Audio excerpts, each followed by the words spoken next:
Excellent. Well, welcome to our Writing an Effective Grad School essay. My name's Karla Miller. I am the career advisor for the College of Science, Engineering, and Technology at UW Green Bay, and I will have my partner in crime introduce herself. I am Shawna Keating, and I am one of the career advisors for the College of Arts, Humanities, and Social Sciences, focused more on the social sciences, things like political science and psychology. So we're excited to have you join us this evening. We had students from a number of different majors register. This is an overview. So we're going to give some samples a little bit later on of, again, it's not going to be representative of everybody's major. So that's why we really encourage you, take the advice from, again, those general pieces about writing an essay. And as you have questions, definitely reach out to your assigned career advisor because they can go in more details for your specific program, major, career field. So we'll start off with, so again, it's the Writing an Effective Grad School essay. And let's see if I can get the screens to forward. Here we go. So some of you, I know there were a number of you senior-wise, you may already have been looking at information about writing essays. But for those of you, again, this is kind of a new process too. You'll see it called different things by different programs in school. So that might be referred to as an essay, personal statement, statement of purpose, a narrative, supplemental essay. So again, each program may call it something different, but it has that same purpose.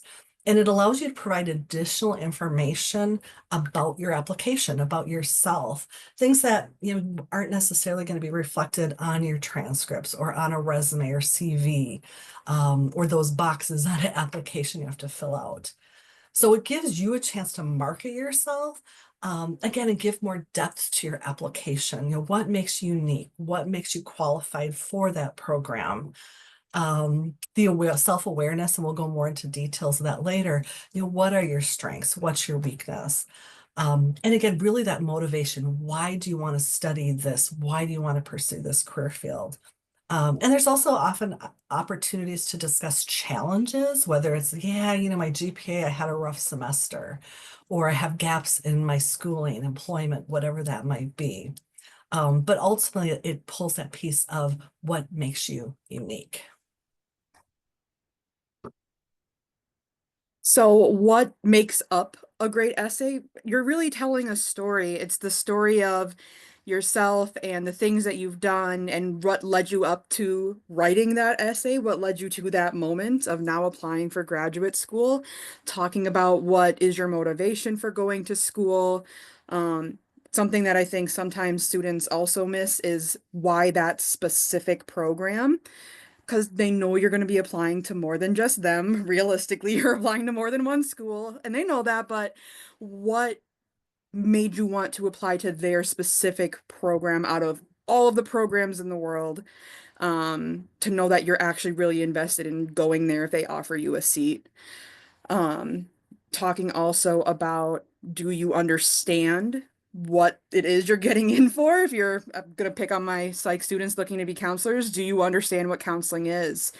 Um, if they admit you and you go through the program and then you're at the end of it, are you going to be happy with what you're doing? They don't want to admit you if it's not going to be something that you end up liking, you like to do, or isn't what you thought it was going to be.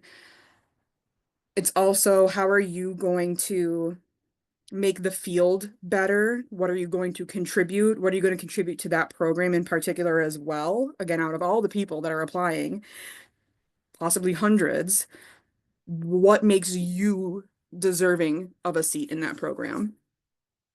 And then it's also an opportunity for them to see your writing skills. So, graduate school, the writing gets cranked up, especially if you're looking at something like law school. Um, really need impeccable writing skills, and so your essay can be an indicator as well if it's poorly written or there's a bunch of issues with it. Um, that could be a hint as to you needing a little bit of extra support there or not being able to get up to that level of academic writing. And Oops. then next. There we go. Come on. Like my little mouse doesn't want to forward.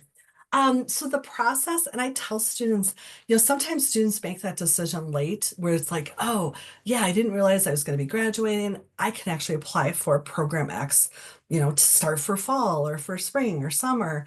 So sometimes the ideal window of a 3 to 6 month isn't possible. So you do the best with what time you have, but do think of it as a process. I talk about, and we'll go in more details with these. Like I said, there's that self-reflection piece, researching the program if you haven't already, but looking at things like their mission, their vision, their purpose. What are their outcomes? Reading and rereading, and I joke about that, about the process, those prompts, because again, you don't want to miss the mark. So I'll go into more details on that next slide. Brainstorming and developing that outline where again, depending upon how you process things, how do you think of how you write a paper for a class? Are you a person who makes notes on a sheet of paper? Are you a person who does notes on your laptop or no phone and then go back and mull it over? You obviously have to do what's best for your style, but again, brainstorm, talk to folks about it even, and then hitting that first draft. And you'll see I have my little cycle of edit, refine, and have others review it. And that process, you might cycle that once, you might cycle it 3 or 4 times. Sean and I can attest to, we've had students who will, again, sometimes it's a 3-step process because, then they'll go meet with a faculty mentor and then come back to us. So like I have that last bullet, repeat those last 2 steps till one till your deadline approaches, but also, like I said, when you feel satisfied with that end result. So now dipping into that self-reflection piece. So we touched on a few of those things before, but other things to consider when you're thinking about your motivations and reasons behind applying to this program is what are you trying to do with it? What is the next step? So, okay, great, you get your hood or you get your funny little hat or you get something, you're done, graduated, woohoo. Now what? What does the future look like for you? Again, why are you specifically applying to this program out of all of the ones? What is that 5-year plan, that 10-year plan? Um, what is making you unique? And then also like qualities about yourself. It can be that strengths and weakness thing for sure, especially if they particularly ask about that in the prompts, but are you someone who is really empathetic? Are you someone who's really strong-willed? Are you someone who has a very hard work ethic? What are some of those personal qualities that you have that you think lend to you being a successful insert profession or insert name of graduate program student? Just what are those things about yourself that you feel are going to elevate the program or the profession? And then also looking back at the things that have built you up again to that moment, looking at internships, volunteering, jobs, personal experiences with family and friends and things like that. Just all of the pieces that make up your experience and your journey up to that moment of applying. And how do those things make you feel prepared for graduate studies and make you feel prepared to be, again, insert profession here. Okay, so researching the prompts and programs, you might have done the program research as you looked at, okay, where do I want to go for, a counseling program, medical school, public administration programs, whatever that might be. Where now when you get ready to apply, looking specifically at those prompts. And we know sometimes it is hard to find those prompts in advance. Even preparing for this and updating some things. Some schools, it is well spelled out. Here's how you apply. Here's the essay. What does the essay involve? What are the limitations? And sometimes you will have to dig for the information, or it might not be evident till you go into their system to apply. Um, excuse me. So sometimes it'll be that school, like I'm applying to University of X, they have a prompt. Sometimes there's programs like, for instance, medical school, where they're using the AMCAS application service. We see it a lot in the healthcare. Law school has an application service. Some will allow you to do a program or a program specific essay. But for instance, medical school, you submit PA school one essay it is not personalized per school. So you have to address, why do I want to be going to this profession? And you don't get to personalize that for a school. Down the road for some of them, they may do a secondary application where then that may come into play. So thinking again that goals, the mission, vision, and I'll use the example of medicine really quickly. There's some, even though like I said in that secondary application for medical school, some schools will ask, again, that's where the why our program. And if I want to do rural medicine, there are some programs that are specifically to put doctors in rural communities. Well, if I'm talking about, oh, I can't wait to move to Chicago and the big city and work with a big practice, my goals are not aligning with that program. So we want to make sure, or to research, like there's PhD, EDD programs.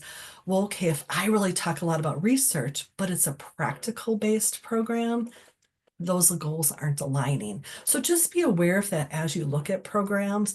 Again, looking at, again, those outcomes, those vision, mission statements. Selection criteria, because sometimes there's pieces in there where we'll talk about characteristics. So Shawna had talked about characteristics, work ethics, things like that. And so there's times, like I said, those prompts, or I'm sorry, not prompts, the program outcomes goals may have our ideal candidates are. And so again, if you can address those in your statements, it helps connect you to that program. And then the like technical side of the essays, what are the formatting requirements, page, character limits? You don't get to write a novel, but you also can't just write two sentences. So, is it a 500 words or less? Is it 300, so many characters? And then some may even specify that, okay, it needs to be double spaced, 12-point font, and we'll have some examples of those shortly. Some will have a form, and some, again, you're going to be starting from the scratch Word document. So for just some general across the board, could be any sort of program. Some of those general prompts are things like, why are you interested in this field? What are your motivations for pursuing blank? Again, going back to those professional goals as well, the experiences and strengths related to the specific field, being interested in a specific program, and then really emphasizing why you would be an asset to that program and to that university.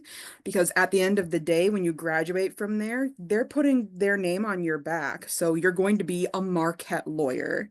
You're going to be a UWGB social worker. So why are you someone who has, or just what of those assets do you have that's going to make you someone who, when they say this is a Marquette lawyer, you're representing them well because you have this X ability and this X disposition and this Y skill.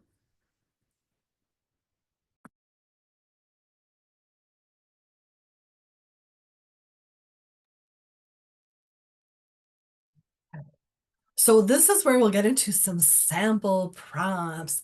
And again, I apologize if this isn't specific to your specific field. We just wanted to pull some examples to show the vast differences among some different areas. So for the medical school, so there's the application service, the AMCAS, American Medical College Application Service. So the prompts that it gives, and again, not school specific, why you're interested in medicine, what motivates you to learn more about medicine. What do you want schools to know about you? That this is where that piece of fill in the blank. What don't we know about you from your application that you can share with us? And it gives these other examples that, again, if it's somebody wants to just, discuss hardships, challenges, things, again, that are unique about their background, or to show that, again, how you overcame a situation, those can go in there, as well as like where it talks about that academic record. Some will ask, in some programs, do you feel your GPA is reflective of your abilities? Do you feel your GPA reflects your ability to perform in a graduate program? And in this case, so for the medical school, it's a 5,300 character limit, which includes spaces. And you're copying and pasting into an application. So you're not attaching a document or anything like that. So in this case, again, there's that character limit, and it's a text paste type situation. Whereas with counseling, it's really across the board.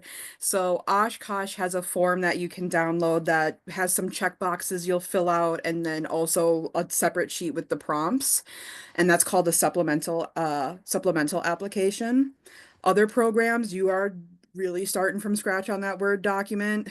Like it's just so across the board. So, like with UW Oshkosh, they have 8 supplemental questions on that separate document, and it does the pretty general why counseling, why us, what experiences do you have, but then it also has that unique piece for them about beliefs about counseling, like philosophy of practice, and then what are your beliefs on privilege and oppression, and then your goals as well. So as we kind of move through things, you'll see again a lot of those common things that we keep saying, and some of that you can copy paste, but there will be those specific things. So you might be able to copy paste something from Oshkosh to the UW Superior one, but they also have those specific pieces that are unique to Oshkosh.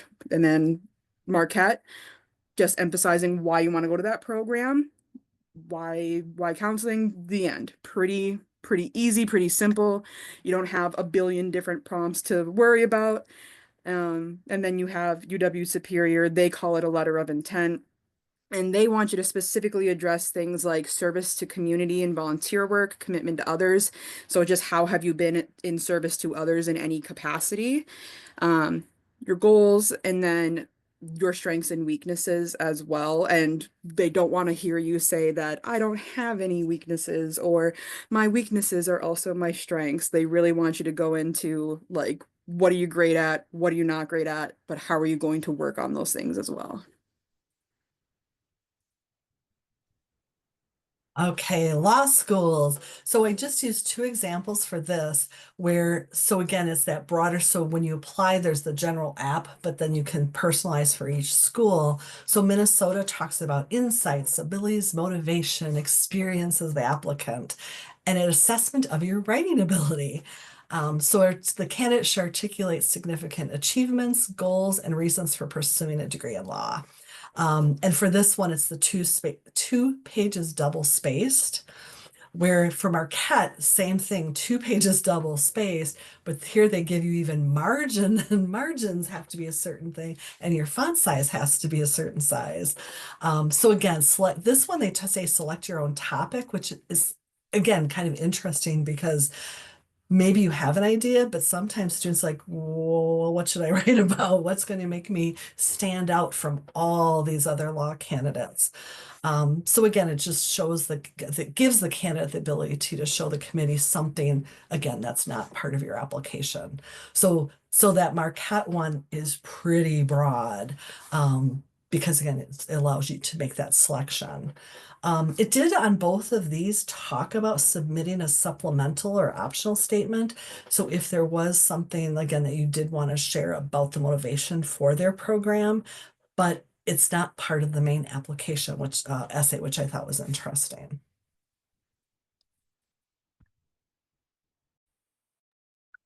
So then a little closer to home, we have 3 of our UWGB programs.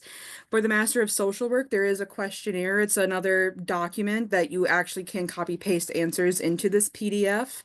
It's a 5,300 character limit, so same as the medical school one, and that can get really difficult because you are counting every letter and every space, but you have so much to say. You're answering 5 questions, and it's same kind of stuff with like your goals and what brought you here, but then also needing to know things like ethical standards for social work to really show that you understand the profession. So that might even include a little bit of research looking into what are the ethics and standards of practice for social work. When you look at our master's in management program, it's principal areas of academic interest, capabilities, experience, reasons for pursuing degrees. So a couple of those same things, but specifically noting some of those academic interests that you might see for like a doctoral program too. And then for our MPA, it's just interest in public nonprofit sector, those goals, and then how specifically can this program help you achieve those goals? So that ties into a little bit of that why this program in particular, where you're saying like UWGB's MPA program is the best suited program to help me reach this goal and help me do this specifically. And for our MPA program, they also note that even if you don't meet minimum requirements, they do want you to explain that in your statement, and why it does not necessarily, those gaps and circumstances that are extenuating, why it does not reflect who you are as a student. You have that lower GPA, maybe you had a really rough start and then you kind of got on the horse again. Like, why does that not reflect who you are today? They want you to specifically note that. Okay. So we mentioned earlier about like kind of that general what might go into an essay, especially for someone who doesn't give you a lot of prompts. So this is again, and this is part of the handout that's on the career planning website. If you go into our website, the toolbar under the professional toolkit, there is a section about applying to grad school. And this is that handout addresses these different sections. So again, you think of it as like there's your introduction. So, having that strong opening of again, we don't want to start with, and we'll talk about it later, that cliche, oh, I've always wanted to help people. It's like, okay, well, how did that interest develop? So again, catching the reader from the get-go with some type of story experience that pulls in that why are you interested in this program? And that middle section, those supporting paragraphs, again, pull back to, what have you done that shows commitment to the field? Were you job shadowing? Did you do an internship? Did you volunteer? And again, that piece of the goals and the mission, how does that fit with you? So using those specific examples versus, oh, I've always done this, versus, oh, when I was shadowing at, or when I volunteered at Habitat for Humanity, this is how it came to be part of this nonprofit organization. So again, thinking really back to those different experiences and backing up when we say, oh, I have a strong work ethic. Well, how are you backing that up? Or I'm great with people. Well, how have you demonstrated that?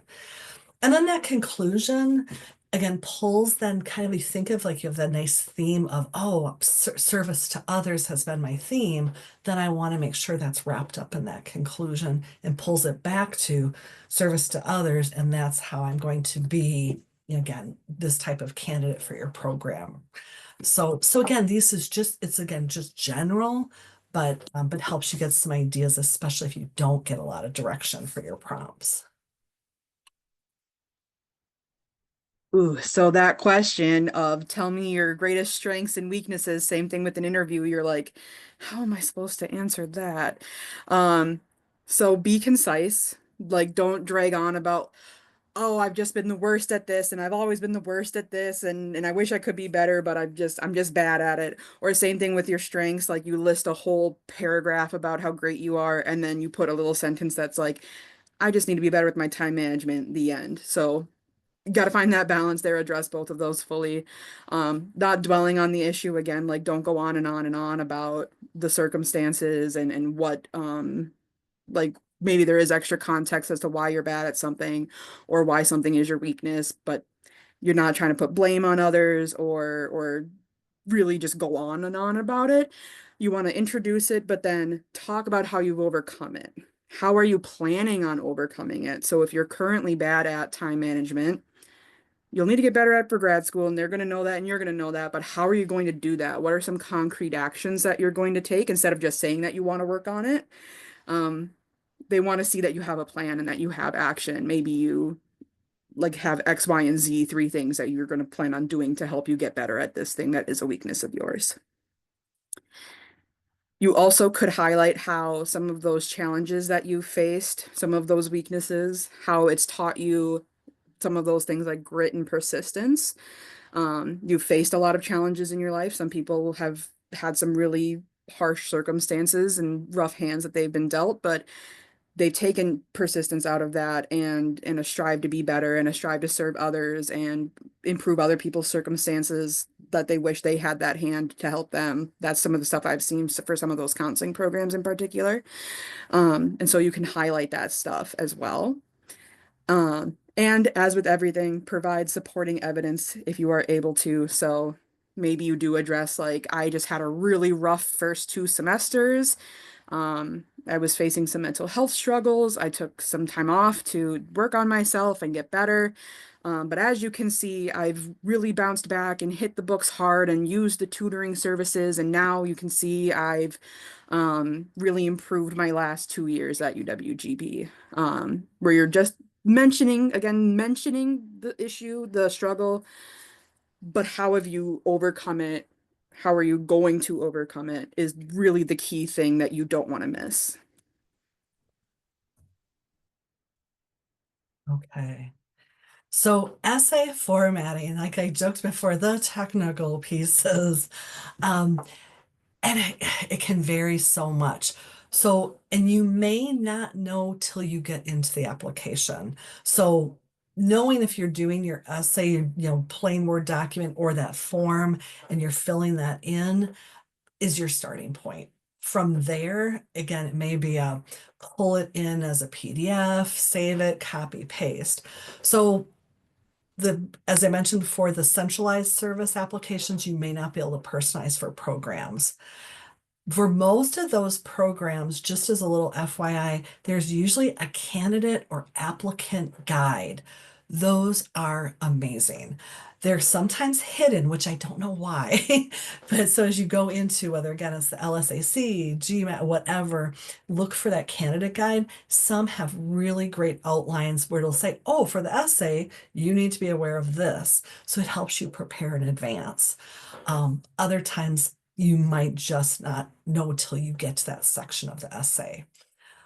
Okay, so checking file format. So is it a PDF, plain text copy, paste? Those text boxes do not usually carry over your formatting. So if I have this nice essay, maybe I bolded a couple things, or I threw in some quotes, or I put in bulleting for some reason, which usually we don't bullet essays, but I have seen it sometimes in students' essays. That's not going to carry over often those text boxes. So just be aware of that. Or two, where it may come more into is like in the resume piece, those bullets may totally disappear. And most of those text boxes do not have spell check. So if you think you're going to type your resume from, or I'm sorry, not resume, essay from scratch into that text box, yeah, recommend that do it outside of the application and then pull it in. And once you submit, it's likely you will not be able to change it. Now, if you haven't submitted, and that's again, check the candidate guide, but once you upload, you might be able to, okay, yep, I can upload a different document, replace it, but just check that.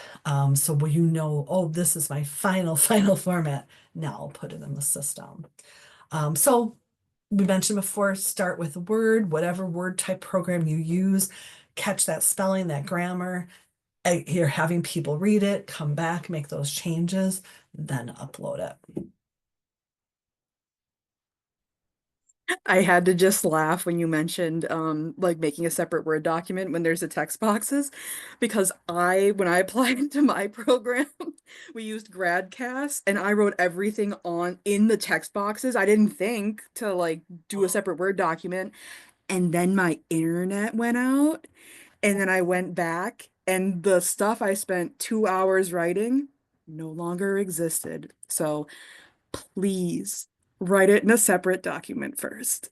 Please. Take it from those who came before you. Exactly. Like yeah, just do better. Learn It from was our like mistakes. I'm still like I can still remember like the feeling and just crying about it. So don't be me. But some general tips for your essay: planning ahead, not rushing. Karla mentioned like sometimes you kind of decide a little later that you want to go to grad school, and that's totally perfect. So sometimes you don't have that luxury of being able to. Thanks, Jenny. I appreciate the sympathy. It was the worst. But sometimes you don't have that ability to really plan ahead, but if you can, taking it piece by piece, and giving yourself a lot of time to do draft 1 through draft 20, getting it looked at by multiple people. Um, it's the best way to do it because it's not really like an essay that you can do for a class that you forgot to do that was assigned months ago, and you can just do a all-nighter and that's it.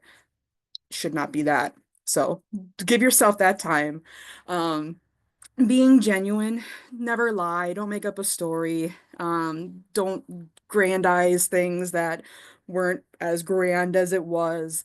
Because at the end of the day, they really do want to get to know you as a person. As great and as important as being academically strong is, your character and who you are is just as important. And fabricating and not being real about who you are is just not going to give them that information. Being clear, direct, staying focused on your topic. I know I'm guilty of like you give me the prompt and I'll run for 10 years and then I'll be like, oh, I didn't really answer the question. That goes back to answering the prompt, what they ask from you, not what you think they're asking from you. Um, showing, not telling, giving us examples instead of saying, like, I'm a very empathetic person. How have you shown that empathy? What has made you empathetic? Give me those concrete examples. If you're stuck, start in the middle. It can be a lot easier sometimes to go into that piece about, like, well, I've done this and learned this from that, and I have gained really good research skills from doing this lab. Instead of trying to come up with that catchy beginning and that ending, sometimes do start in the middle. And that can kind of feed the webs that you will tie between the intro and the end if you start in that middle. And then closing that loop at the end, go back to your beginning like you would for an academic essay for class or something. Like you're going to really close the loop, make it a complete story. Don't leave it feeling like, how did that end? What was that you just said? How does this all relate? You just left me with a thought here, and it's nothing like you've said before. Making it that complete story. Again, going back, tying it all together. Where you're looking like, did I lose the third page of this essay? Where is the next page? The end. Okay, some more tips. And most students we work with, I think we're really fortunate at UW Green Bay. Most of our students do not come across arrogant, conceited. I'm the best, best person in the world. Um, but on that flip side too, don't be self-deprecating. That piece of, oh, I'm not good enough, or oh, I'm not really good at this, where it's like said, kind of that not taking up your space. So again, that happy medium, and that's where if you stick with your story, stick with your facts, stick with that theme, that will definitely help. And having people who know you well read your essay, they sometimes can pull out things that you didn't think of. And they're like, you really didn't share how you're very good at this, or you're really, the empathy or whatever that skill set is. The avoiding cliches, I used to present in psychology, used to have these three different semester term class, and Dr. Chris Vespia, who's our director of cattle, we would tag team on this presentation. And one of the hardest things was getting students not to use the cliche, I always want to help people. We see it with all the different helping professions. So we try to, can challenge that piece of like, okay, well, technically always, well, what you were two, you knew that. So that trying to tie it to something again that's significant, like this is when I realized I had this talent, or this is prompting me to look at this. So again, now number three, don't overshare though. A lot of times there may be things we've experienced that have prompted that interest in a field. But we have to walk a careful line. If you overshare, it can overshadow. And as Dr. Vespi would talk about, it's like, okay, well, you saw how this person was treated, or you were treated this way. yeah, we want to make the world a better place, but we're not going to fix all the world's problems. So that piece of, again, be careful with that story. And that's where, again, having other people look at it can help you balance sharing enough to get your point across, but not so much that, again, you've overshared and that they will lose the topic of why you want to go into this field. Duplication, repetition. Sometimes we're trying to get a point across, and it's especially hard with those multi-part essay questions where you feel like, okay, what's another way to say this? That's where AI can come in handy. Not that it's going to write your whole essay. I did not put anything on the slides about using AI, but there may be a phrase you're like, what's another way to say this so I don't feel like I'm saying I want to help people or that this is, this situation. So you might use it to help you with new phrasing or things like that. Stick to the guidelines, going back to that, what's the character count? What's the spacing, fonts, etc. And proofread, proofread, proofread. You may not be applying for a writing program, but you still need to be able to convey your thoughts, your message. If I'm reading an essay and the grammar, the spelling, things where I'm like, wow, this is just not well written, it detracts. You might have a wonderful story, but if it's poorly written, you're not going to get that point across. Some people can't get, unhinged, unhooked from the, okay, yeah, I'm losing your message here. Then that proofread, have others read it.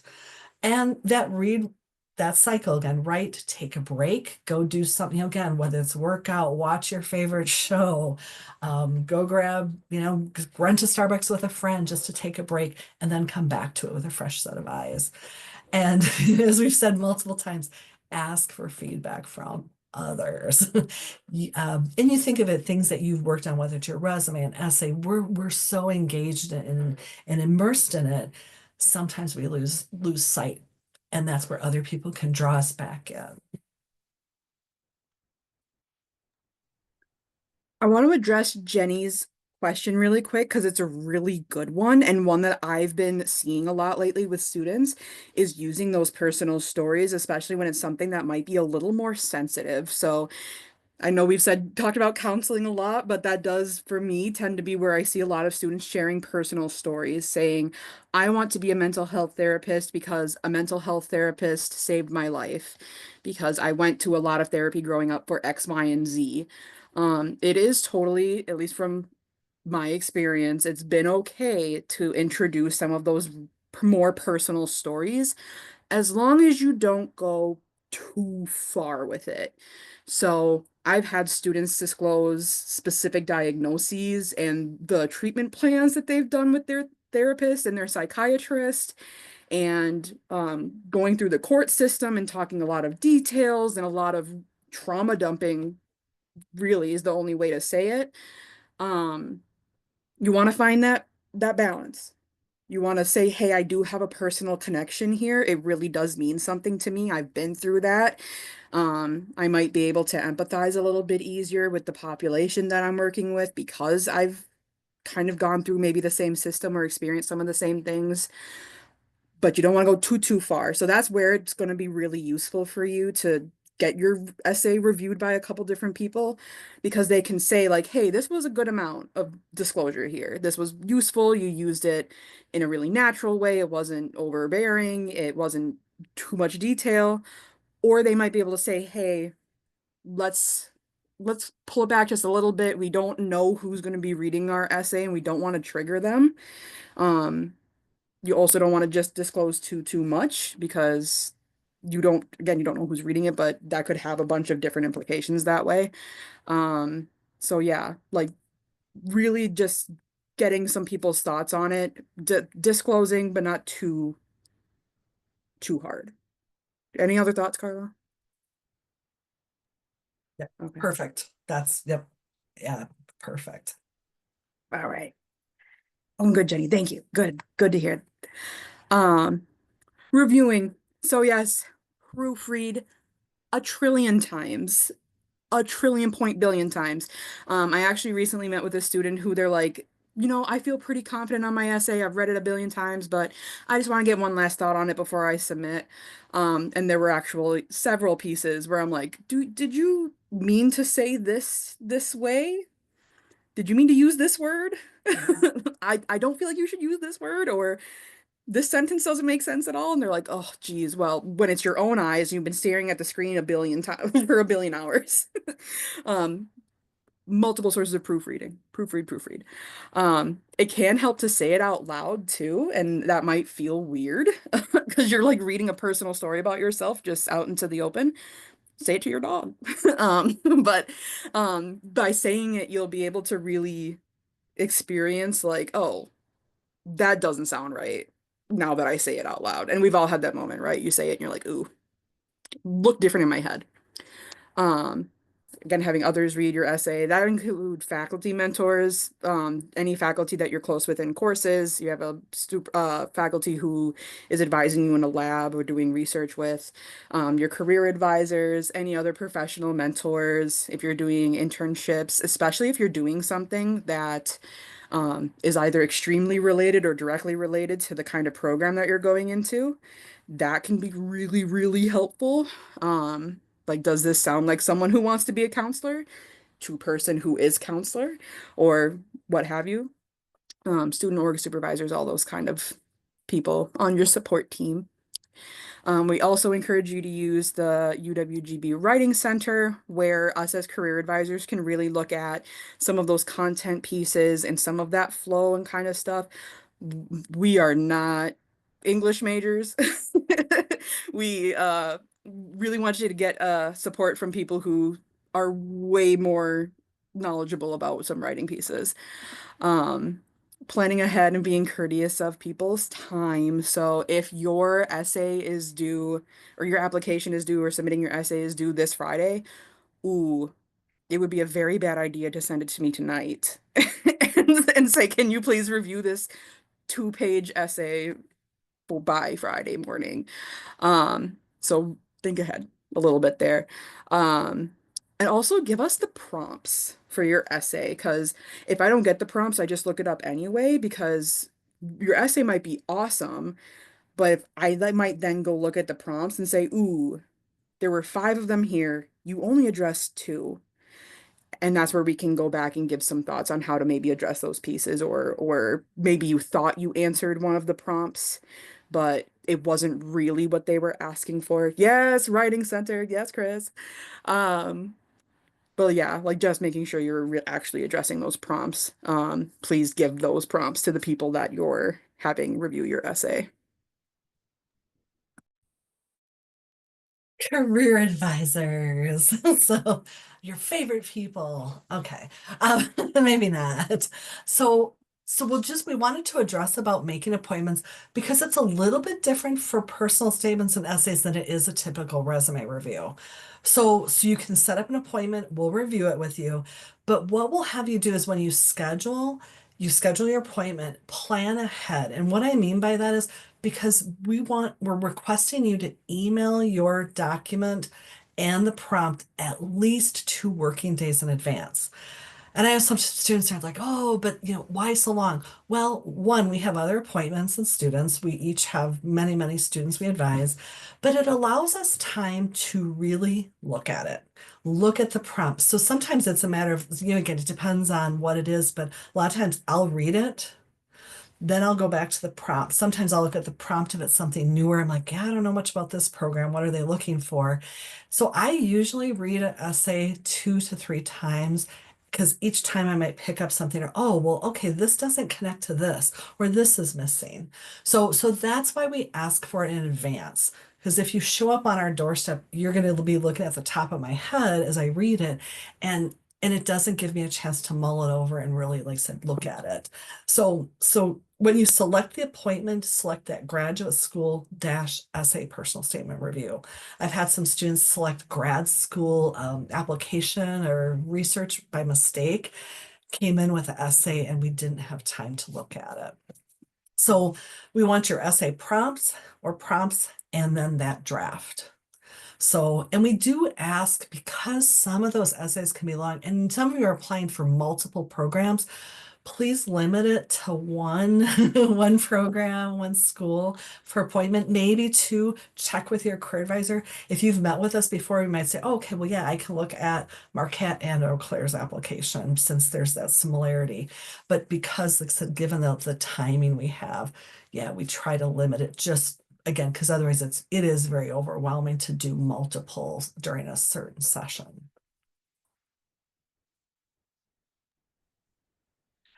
And now we have approached where questions.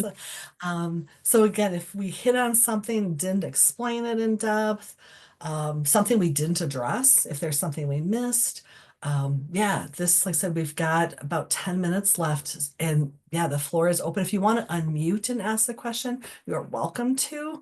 Otherwise, yeah, throw it in the chat and we can answer for everyone. And actually, what I will do at this point is I'll stop the recording. So that way, again, if you want to ask a question and not be on the recording, that's no problem. Now I have to just find the recording button.